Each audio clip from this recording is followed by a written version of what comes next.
Hey guys, welcome to Create a Canvas. It's Andrea. We're going to be drawing and painting one of my favorite things today, butterflies. And if you know me, you know that I'm a little obsessed with butterflies. It's like my favorite thing to make into my artworks. So the theme is going to be symmetry because butterflies are a perfect example of symmetry. Both sides are exactly the same. So I'm going to teach you a really cool way that you can do that on paper with any kind of drawing activity. And it makes your drawing more professional and a lot easier for you in the long run. So what you're going to need is you're going to need a piece of paper, you're going to need a pencil to sketch, and you're going to need a permanent black marker. And this is important for the tip that I'm going to show you guys, so make sure you have a black marker today.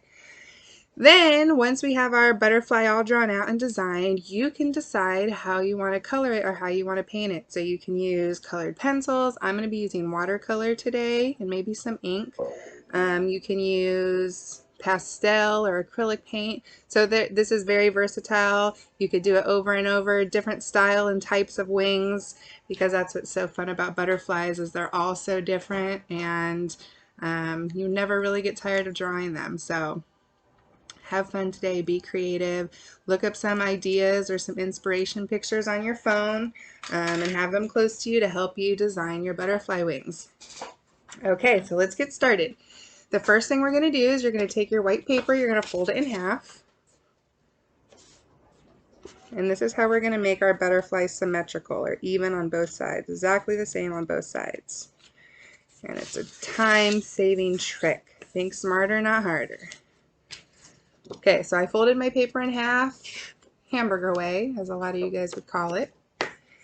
And then I'm going to get my pencil ready. Because I want you guys to be able to see really well what I'm doing, I'm going to just go ahead and do it in marker so you can see my drawing, but I want you to pencil it first so you can erase and make as many changes as you want. Okay, so the first thing we're going to do is the body shape of the butterfly, and we have to remember we're only drawing half of the body shape. We don't want to draw it too big right now or you're going to have a super fat butterfly. So we're going to start about 2 inches from the top of our paper. You're going to draw kind of a head shape, a long worm-like shape with a couple bumps, and then it comes down to a point at the bottom.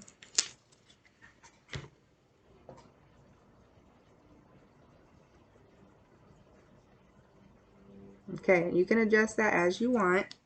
Then we're going to start with the top wing. So we're going to start from right below where his head, the first bump of his head is. We're going to come up almost to the very top of our paper, in, down, and then back upwards. A lot of people don't realize that a wing comes back upwards, almost like a triangle. They want to bring it straight across, but they actually come upwards at an angle. And every butterfly wing is a different shape. I personally, my favorite butterflies are monarchs. They have a lot of symbolic meaning to me. But every butterfly has a different wing shape. So you can look up different types of butterflies, challenge yourself to draw as many different types. You could do a whole series of this. So I've actually done a set of cards for my mom.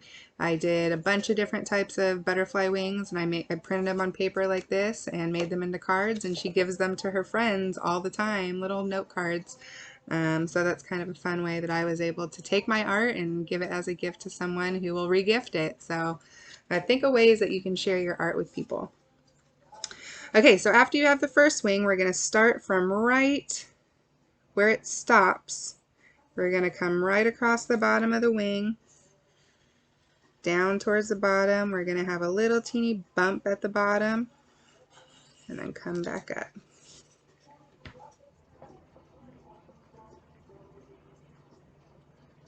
And not all butterflies have this, but I think they're pretty when they have that bottom part. So it's up to you if you want to draw that or not. Okay, so the first detail that I'm going to show you to draw, because I think this is important in butterfly wings and how to build them, and a lot of butterfly wings have this. So what we're going to do is right along the top, the edge of the wing, I'm going to draw an inside line. It's going to connect. Same thing on this bottom wing. I'm going to draw an inside wing and connect it.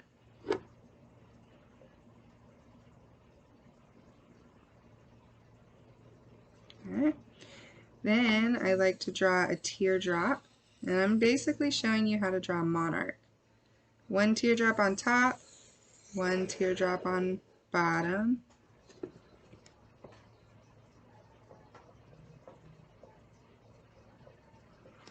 Okay, the top part of the butterfly wing basically becomes sections that you can separate however you want.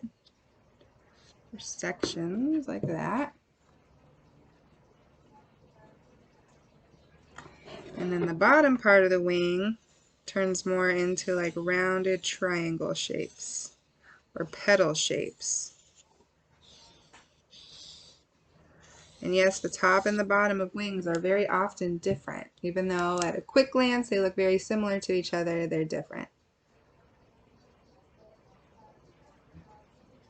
And something else that a lot of butterflies have, very much monarchs have, is outside in this section, they have a lot of teeny white dots. So you can do as many or as few of these as you want. I'm also going to draw a teardrop here. That's on both sides. All right, so you can add as much more detail into this as possible. It's up to you how detailed you want this to be. You can do it in a Zentangle style, which is like patterning in each wing or each section, or you can leave it just like this. But don't do the next step until you have your design finalized, how exactly you want it, because we're basically going to trace it to the other side. So once you have it penciled, what you're going to do is you're going to take your black marker and go over all your lines. I would suggest using a thickish black marker rather than the super fine point Sharpies because you want it to kind of bleed through your paper a little bit.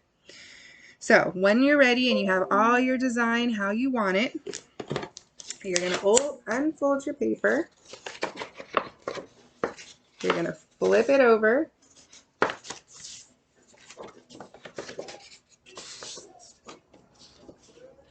And you're going to fold it in half again, the back way. But if you look up into a light, or if you look into, it's hard for you to see in the screen, but you'll see it on your paper. You can see what you drew through and trace it.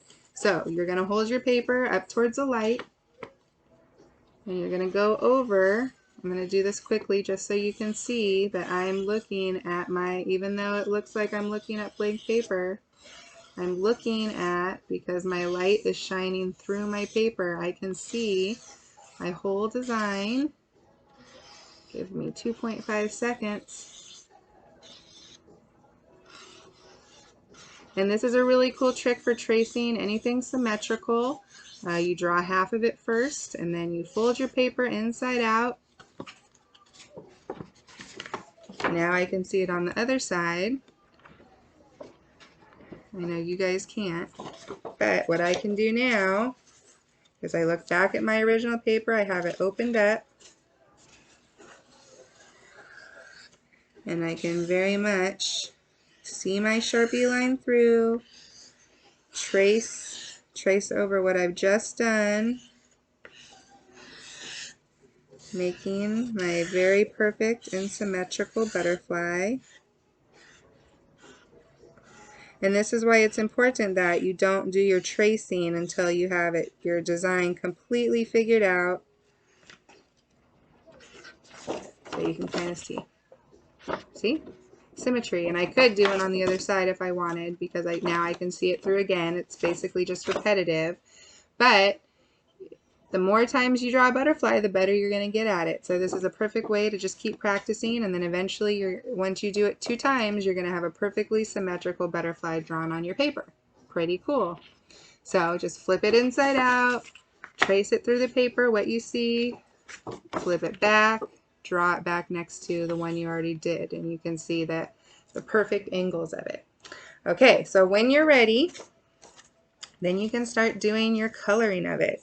So that's the fun part, and I hope that you pick, I would think before you start, that you would pick a color scheme. So you can, after you've been looking at the different pictures on your phone for your inspiration, you might have come up with a color scheme that you're going to do. I'm going to do mine warm colors like a regular monarch. So it would be like reds, orange, yellows, and definitely black.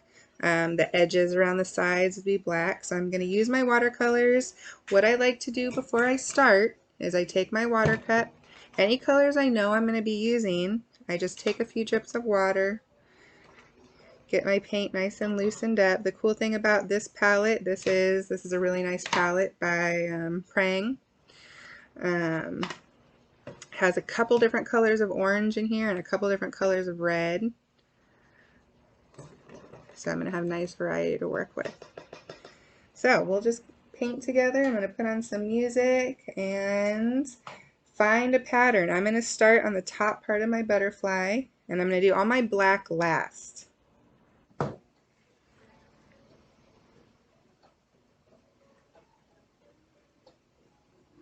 with watercolor, the more water you use, the lighter your colors are going to be. I like to start out light, and then I can go back later and add any details with a more saturated coloring. So basically what I mean by that is if I paint light at first, make sure whatever you paint on one side of your butterfly, you're doing at the same time on the other side to keep things symmetrical.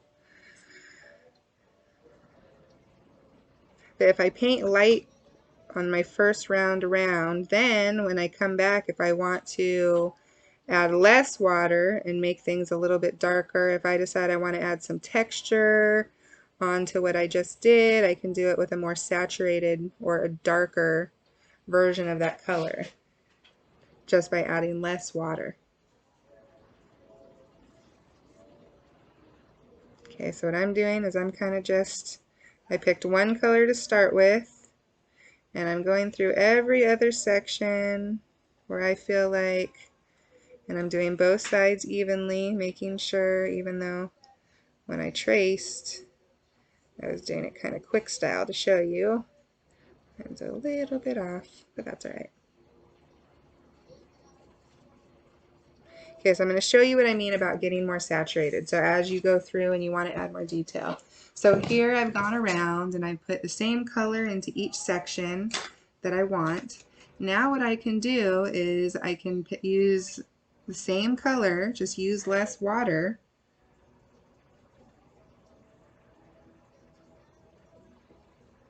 And I can add a little detail to it. It's the same color, less water, but it just adds like a whole new level of texture on there. Okay, so you can design it however you want. You can put designs inside your sections. You can just outline the sections and just make, a lot of people when they color, they like to outline it dark first and then kind of lightly shade it in. You can do the exact same technique with watercolor, which is kind of cool.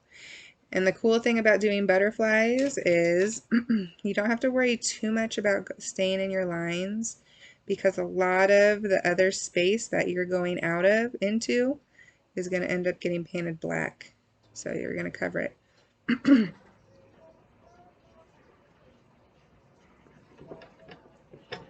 So I'm just going through and doing a saturated texture on top of the color I just put down. Just adding some pizzazz. Everything you add to your art improves it. A lot of people get scared to add, which I understand, especially when you're first starting painting. You're happy with and impressed with yourself how something comes out, and you don't want to add anymore because it might mess it up. But usually adding things add to it, it doesn't mess it up, and you're even more impressed in the end. Okay, so I went through with all one color. Now I'm going to switch to a different color and do my windows, which when I say windows, I'm like the spaces in between.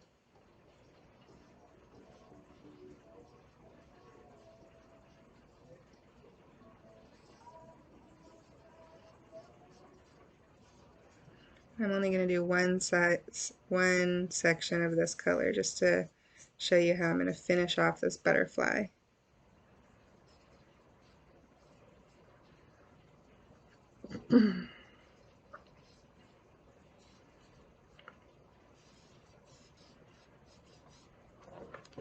Okay, so I did my second color. Now I'm going to go back and do my little designs with more saturated. I'm going to do little dots this time.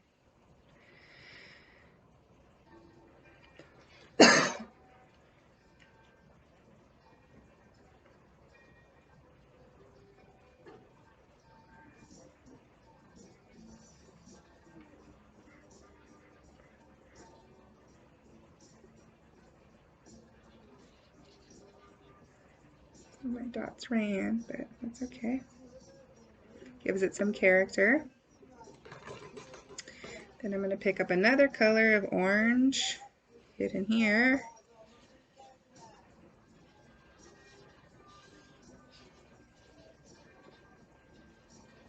That one I started pretty saturated, so I could go over it with like a different color, like maybe a red.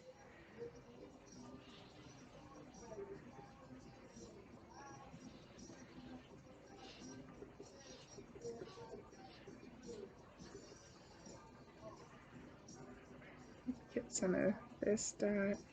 Now there are a lot of white spots in a monarch butterfly, so I'm going to leave some of these spots white. And now what I'm going to do is I'm going to go through with a black. I want to try to get it as saturated as possible, so it's nice and thick. And I'm going to do my edges. And if you want to, you can always go back and go over these lines that you did with Sharpie, just so your whole entire thing is basically a watercolor painting and not a Sharpie painting.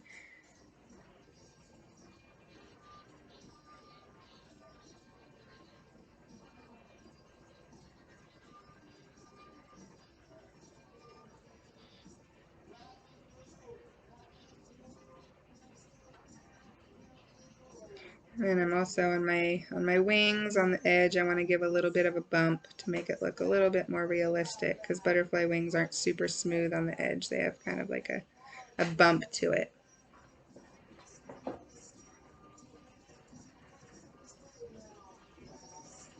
And this is good practice too. A lot of people are scared to do line work, or they're intimidated by doing line work with black. So this activity is a really great one to practice your line work with black, because you got to keep your lines pretty thin, but it's an activity that really is improved by the use of black and black line work. And what I tell people is don't be scared. If you can do it with a pencil, you know you can do it with a pencil. If you get the right brush, you can easily do the exact same thing with a brush.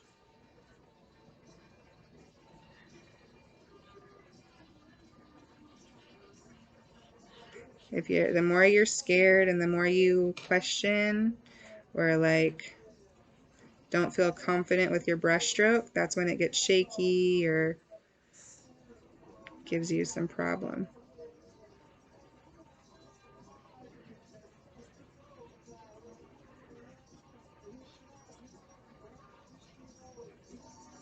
All right, so now I'm in my painting zone.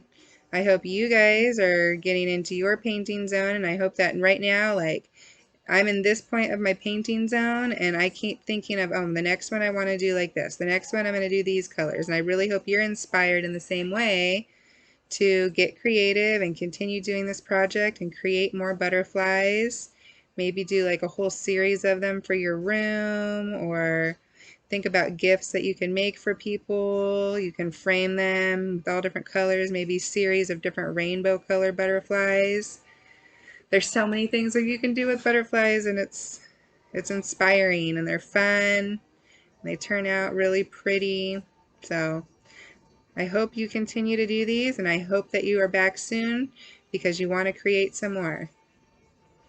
I'll see you soon, guys. Bye.